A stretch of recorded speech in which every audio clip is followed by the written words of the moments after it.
গরিব হলেও সম্মানটা যেন থাকে। এই হাল্ক, আমার বাড়িতে পার্টি আছে, তুই আসবি তো? আচ্ছা, চেষ্টা করব। এই দেখো আমার গরিব বন্ধু হাল্ক।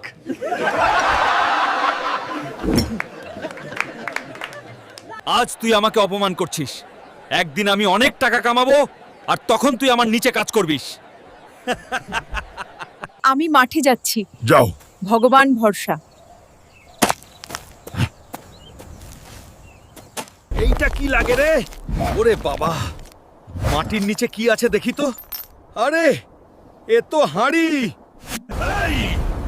এত সোনা, আমি কি স্বপ্ন দেখছি নাকি? আজকে ভাগ্যটা পুরো উল্টে গেল রে। Sold. Congratulations, sir. Gentlemen, this merger ensures total market dominance by Q3.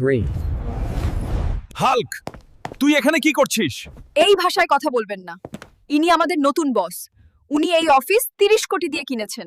Hulk, আমাকে ক্ষমা করে দে। সেদিনের কথা মনে আছে? আমাকে তোর পার্টিতে ডেকে অপমান করেছিলি। এখন বেরিয়ে যা, না হলে গার্ড ডেকে বের করে দেব।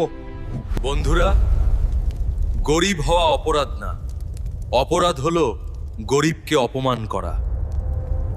বন্ধুরা, ভিডিওটা যদি ভালো লাগে তাহলে লাইক করো, কমেন্ট করো আর শেয়ার করতে ভুলবে না।